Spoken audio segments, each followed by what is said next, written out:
What's up again, YouTube? I'm out here working on Almond Joy, the YXZ1000, and the rear differential seal has been leaking since I purchased this thing. It's been a slow weep, so I got a new seal I'm going to be putting in, and this looks like it's going to be a little bit of a pain in the butt, but we'll take you along for the ride. All right, all I've done so far is I dropped the rear skid, 4 bolts, and you can see the oil staining there from the diff leak. So I got a bolt here, a bolt up here. From everything I see, I got to do this one first because my suspension squatted a little bit, where I'll be able to get that bolt out. And then another one up toward the front, and then I should be able to grab this differential and pull it back and kind of rotate it. And hopefully that's what happens, and I can access it that way. Otherwise, I got to pull the axle shafts and everything to try and yank this thing out of here to do the work that way. And boy, I don't really want to do that. But we'll see what happens. Alrighty, YouTube, I am back. So I got the top bolt up here loose, but I couldn't pull it out because it was hitting this A-arm. So I got the bolt out of the A-arm so I can leave the suspension squatted. The only thing you gotta be careful on is this wheel could potentially rock in. So I took it and I just jiggled it up a little bit. And I got the bottom back bolt out here. So now I got one up there on the front, will be my next step. And I believe there's one bottom up there, so I'll be back in a sec. All right, YouTube, I'm back. So there is just 3 bolts, one in the front on the top, one in the back here on the top, one here, short one on the back. Now, there is a bracket. It's got 2 bolts right up in there.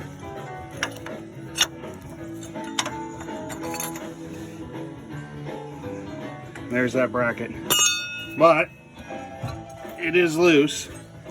I need to get the, I don't know if you can see any of this stuff, but the brake up there. I gotta get the e-brake caliper off, which mine needs adjusted anyway, so that's the next step. So far, I'm into this about probably an hour. Well, it was worth a try. It looks like I have to pop both axles out. I got everything loose, but the opening that's there, you have to pull the axle shafts out. That's what's holding me right now. So I guess I'll pull the axles out. I'll get this thing jacked up on some jack stands and pull the wheels and the axle nuts and go from there, I guess. Sucks, but it is what it is. All right, got her jacked up. I haven't removed the axles or nothing yet. Got her jack standed up on the frame. Whew, it's getting hot out here. But yeah, that's my next step. Get these axles out, and then that diff should just drop right out of there. In theory. I really need to keep saying in theory. All right, another short clip. Got the axles loose. What I did is I took it loose at the top. I was able to tap those down with my foot, and then light tap with a hammer because the axle shafts were rubbing on the springs. I was able to get them to pop out that way. Fortunately, I didn't have the bucket ready, but I have them out. That saves me from having to take the castle nuts and everything out to slip them out that way. So right now, oh, and there was a vent hose that was on the top up here. So I got that all loose. The only thing holding me right now is the drive shaft. So if I can get this at the right angle to slip her out of there, then it should just drop right out. All right, YouTube, I'm back, sweating my butt off, but there she is.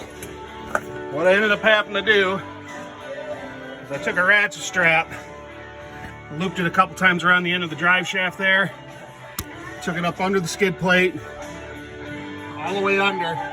And I got it hooked to my winch on the front so I could put tension on this drive shaft to compress it to be able to get that differential out. And I'll be lubing the shit out of that. It looks like it's never been lubed since new. Luckily, this thing's only got 500 miles on it. Otherwise, boy, that thing would be screwed. But, yeah. I'm going to fire up my pressure washer here. Put some rags in the end so I don't mess the seals up or get water inside there, even though I'm tearing shit out.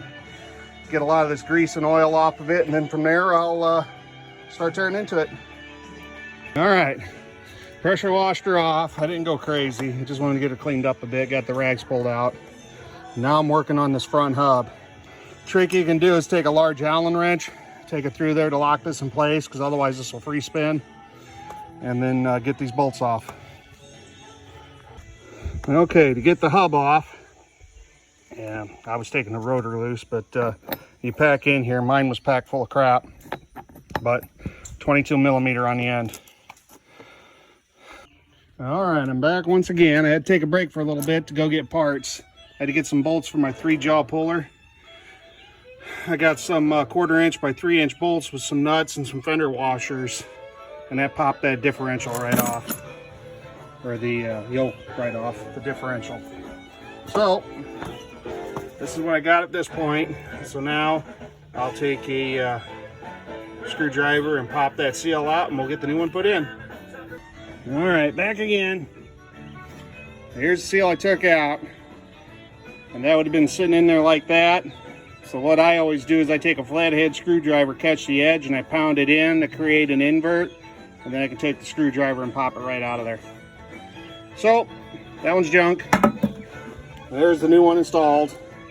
Lined it up, just gave it a couple small love taps to get it lined up, then used the wood part of the hammer and smacked it in with my hand to get her to line up. So my next step will be, I'm going to blow this out with an air blower. I'm going to take that yoke, take the puller off, put a little bit of grease on the end after I clean it up. We'll put her back on and torque her down. All right, YouTube, I'm back again. I got the yoke put back on. Now I would recommend, if you go to do this, get a new nut, because this nut, there's a keyway groove in here, and the pounds it into there to lock it in place. So when that comes off, it screws up the threads on the nut. I'd take a Dremel and kind of 45 the edges of the nut to allow it to start.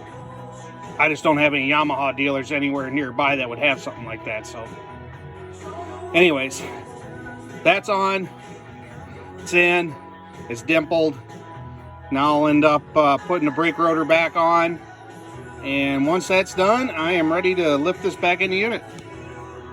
Alrighty, I ended up greasing the end of the yoke, and then cleaned off the end of the drive shaft with some brake clean, greased it too, and I was able to lift this straight up in there and push forward right into that coupler to the point now that I'm able to slip the bolts in. So I'll start slipping bolts in place here and get the differential itself tightened up, and I'll be back. All right, so I got the vent hose hooked up. I wanted to make sure I didn't forget that. Got the bolt down here with its bracket, 2 bolts in the back, bolt here, and the top bolt up there. Now I will say, once you get this up in there, slip the bolts in place and get all of your bolts started before you ever start to torque anything. And then the first thing you torque is this bracket itself. You're gonna have to squeeze that with some pliers, line it up to make sure you can get those holes to go. Tighten this up first, and then go through and start torquing everything else. All right, YouTube, I realized I forgot to shoot the final video here. All right. These axles, when I went to put them in place, they go to line up. All I had to do was grab these and kind of wiggle them and kind of rock them side to side until they found their splines, and then they popped in. And at that point, I could get the outer bolts in. I got this inner bolt back in. And of course, tires back on. and refilled with fluid. You have the lower drain bolt down here. So I drained out whatever was in there, and then you got the fill bolt up here and got everything back in place. So everything's done, all in all completed. I'd say probably had about 4 or 5 hours in on it. All right, YouTube, I guess I'd give a final review on the seal replacement on Almond Joy there. I guess it depends on your mechanical skills. I've been working on shit my whole life, so it was a quick boom. You know, yeah, it was like 5 hours, but it was heat that I was struggling, and I was coming in taking breaks in the cold and that. Not getting any damn younger. Heat and humidity here in Illinois is horrible. But hindsight, looking at it, it's not hard to get out once you know what to do.